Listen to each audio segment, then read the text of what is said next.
Comme vous le savez très bien, l'argent, il est un bon serviteur, mais par contre, il est un mauvais maître.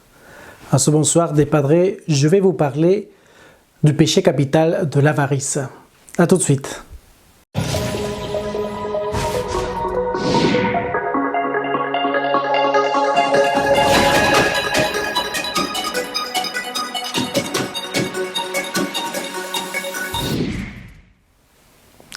Alors la liste des 7 péchés capitaux, l'orgueil, la gourmandise, la luxure, l'avarice, la jalousie, la colère et la paresse, a été fixée par saint Thomas d'Aquin dans ce livre magnifique que c'est sa somme théologique.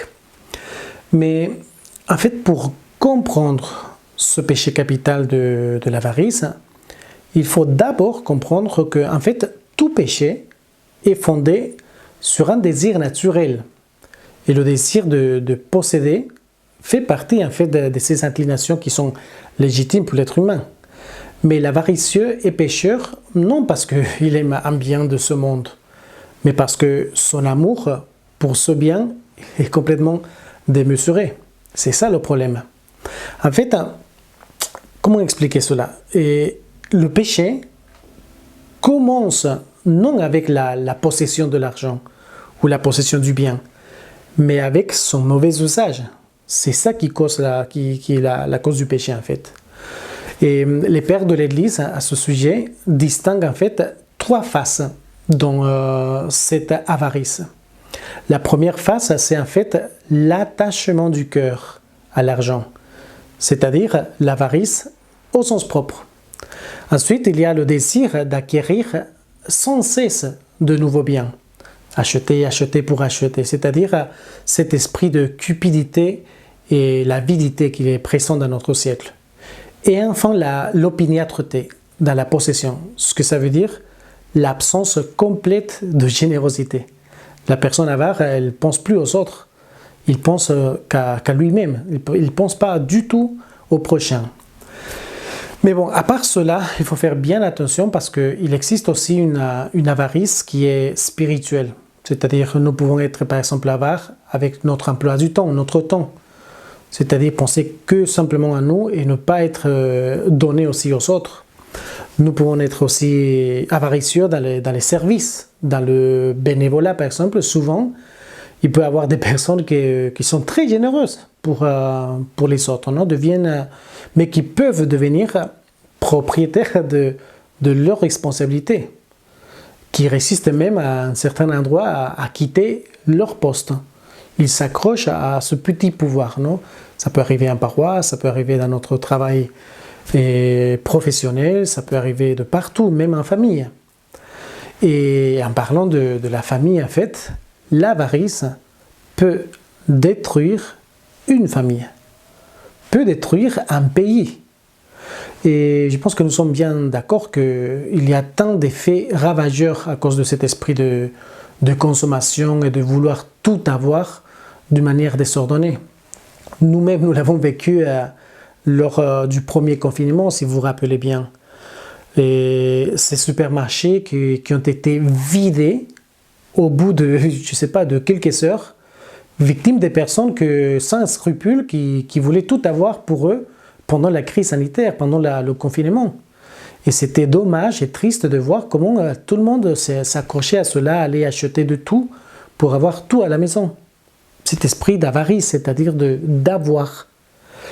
Mais comme disait saint François de Sales, je parle déjà du XIVe siècle, le péché d'avarice est un péché qu'on sait très bien dissimuler.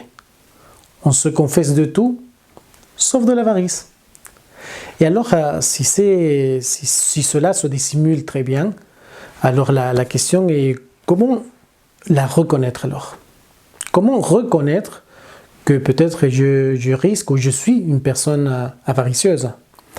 Eh bien, vous êtes avare si vous désirez longuement, ardemment et avec inquiétude les biens que vous n'avez pas. Alors, qu'est-ce que ça veut dire désirer longuement? En fait, l'avare, il craint toujours de ne pas posséder assez. Donc il est toujours dans cet état d'esprit, non? Après, désirer ardemment, c'est-à-dire qu'il y a de l'infini, on peut dire, non? En quelque sorte, dans le désir d'argent. On veut toujours plus. Tout être qui possède en abondance s'estime encore pauvre.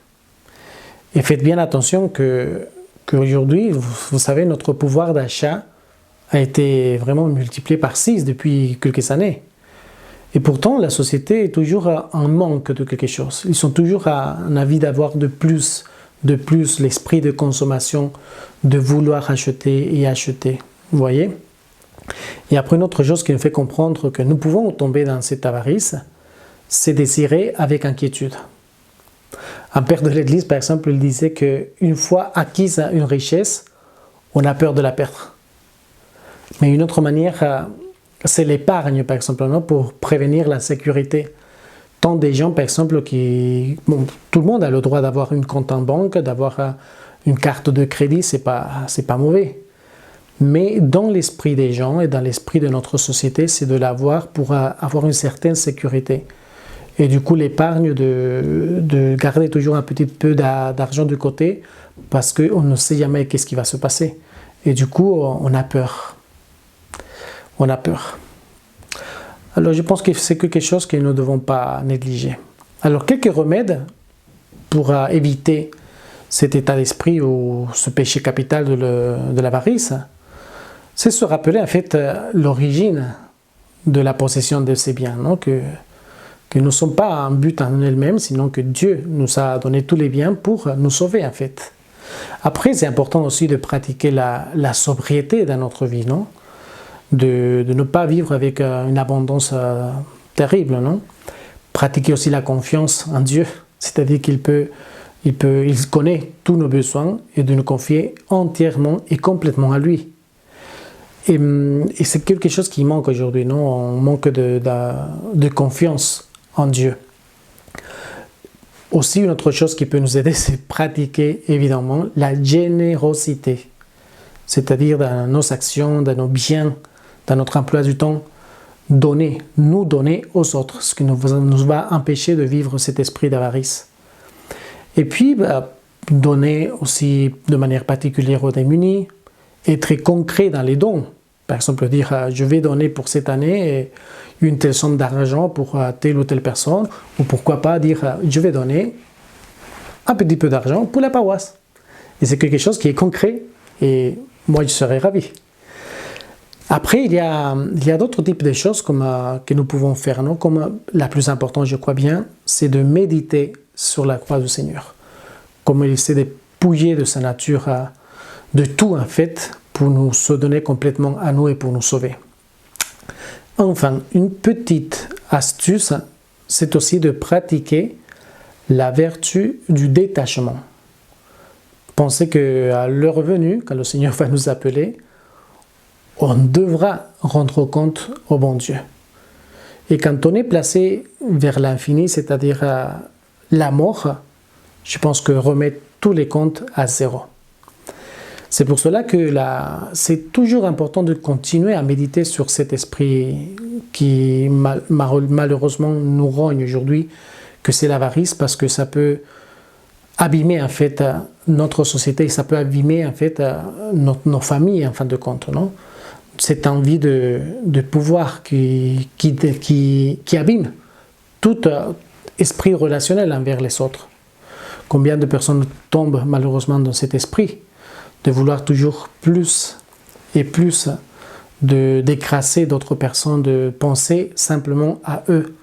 C'est un état d'esprit qui abîme notre société.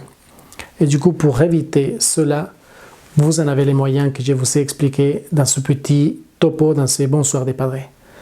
Alors confions-nous à la très sainte Vierge Marie, à Saint Joseph, et demandons à la sainte famille de Nazareth, qui était si simple, qui était si humble, de nous accorder un cœur humble et pur pour nous détacher de tout ce qui nous empêche à vivre une véritable générosité. À très bientôt.